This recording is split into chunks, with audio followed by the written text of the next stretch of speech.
recording Archibirds. I wanted to show you this. Deluxe Reverb, silver phase. I don't know, early 70s maybe.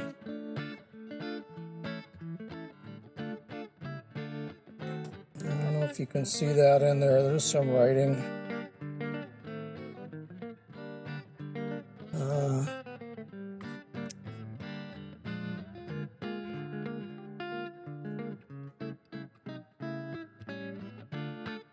There's some numbers on the back. More numbers. We'll get to all this eventually. There's some interesting things here. This doesn't appear to be altered very much that I can see. Just kind of fly over briefly here and go in for a tighter look later on. But you can see it's got this AC line filter in here to get some of the hash out of the air.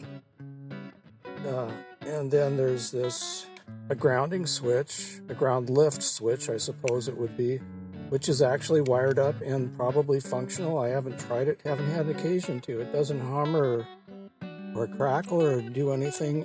It just kind of stopped working. It slowed down, ran out of power, and eventually replaced this rectifier tube. And if we look inside here, yeah, I don't know if you can read that. It calls for the 5U4G something. And I've got a bunch of them, and I see guys like to put these things in here, and it just really rocks up the voltage quite a bit. It's already pretty high.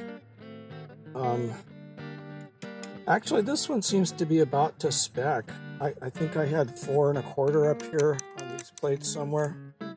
But if you're new to this stuff, maybe we can kind of go through it real slow. I had planned to make an elaborate video with, you know, that compared the schematic to this, to the actual layout, which is not as obvious as you would think. For example, here's the normal channel, which I've never seen anybody use. And it goes into this V1 here. This is the 12AX7. So if the rest of your 12s go out, you can pull this one and just plug it in and have a working amp for the rest of the night kind of thing. It'll even work in this reverb recovery thing. It just won't sound that great. So anyway, here's the tone stack for this normal circuit. That's your treble, bass, volume for the normal circuit here. These two, we'll look at the schematic, are the, let's see, 1, 0, 5, that's 100 Ks. This is the plate resistors for the for both sections of this first dual tryout here. So let's think about this. Oh, here's another quick tip if you're brand new. Let me get one of these tubes if we can find one. All right. Here's a 12AX7, and here as it is in its plugged in position. You can see this open mouth is here, and that goes to the left. It goes to this side. There's the open mouth right there. So they sit and kind of ride, if you like, in the amp here. And you can just draw, where's my chopstick? You can just draw a horizontal line all the way across these 12 series 9-pin duals. And so that this will always be pin 1, this will always be pin 1, this will always be pin 1, etc. And then you can have to just clock around until you end up on where you want to be. So here's your plate resistors. So we can follow this out, and we know that this is pin 1 and pin 6 are always the plates on these dualies. These twin triodes, I should say, dual triodes if you like.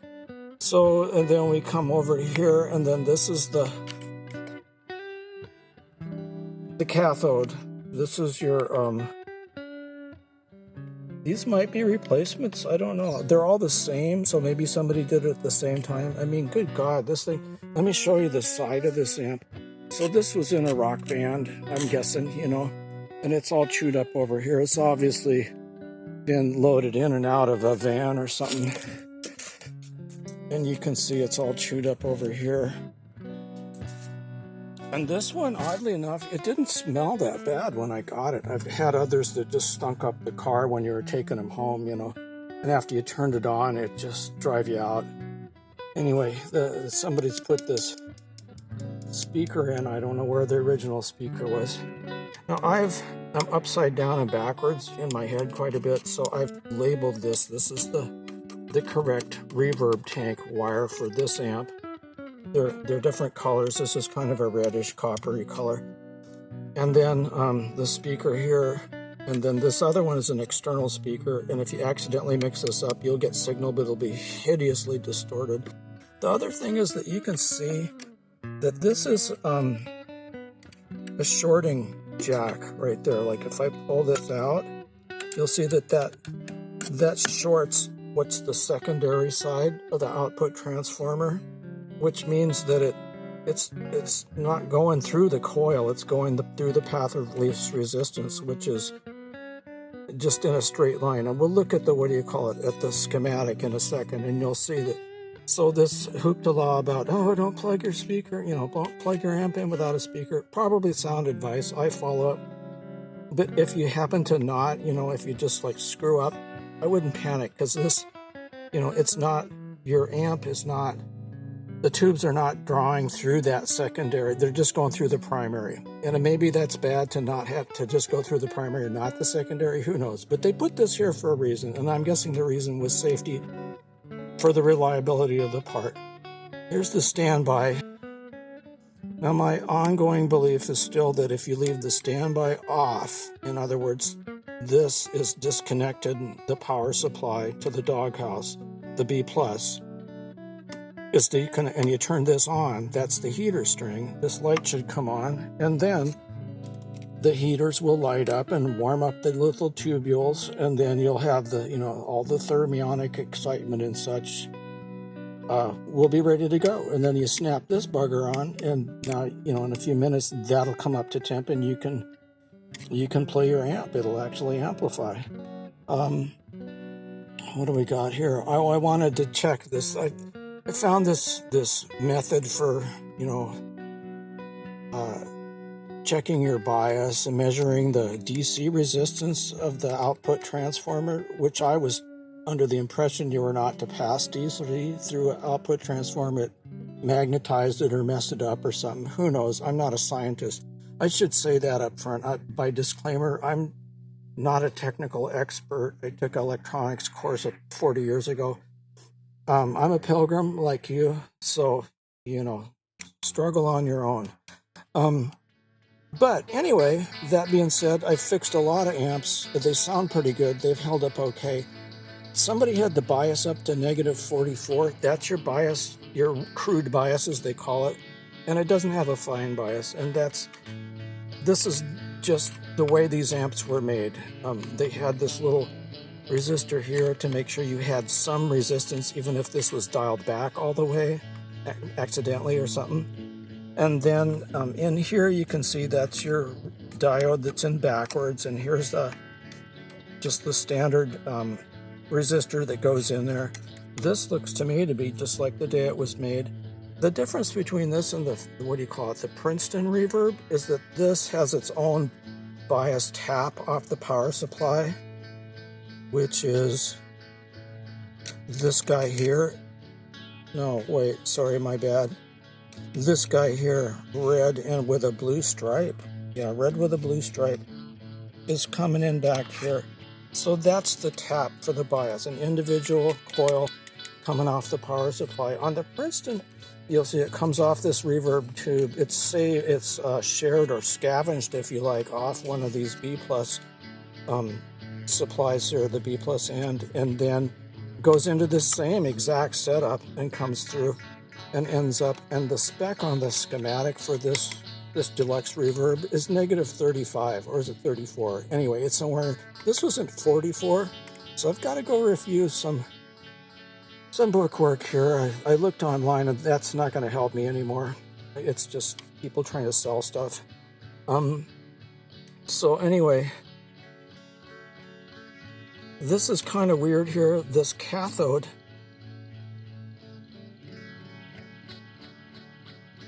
is for the first half of this V1, which is this normal channel, and then it goes over to this cathode here, so they're tied together, and then this is shared with this cathode resistor, which is, what do you call it, bypassed by this capacitor system here. And this is all real typical. I'm thinking this is 1500 ohms, and I can't tell what that is. I think they're 25.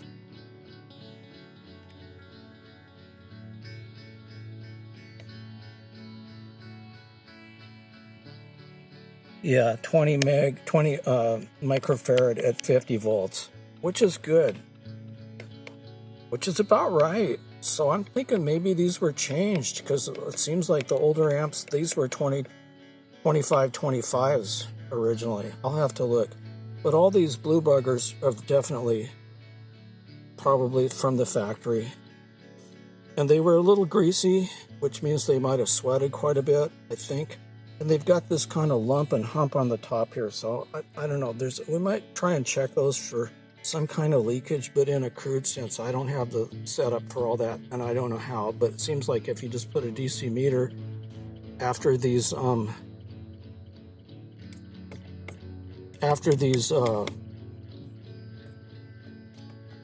bias supplies, that you should be able to, like right here, we should be able to check the other side of this, like down in here, and if there's DC here, you know, in some huge amount, that would indicate that it's not doing its job properly.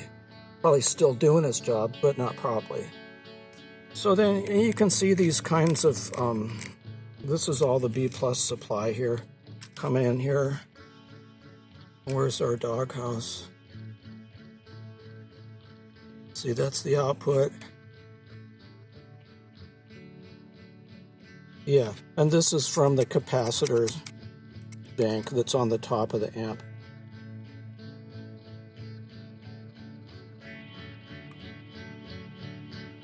So let's take a look at that for the moment.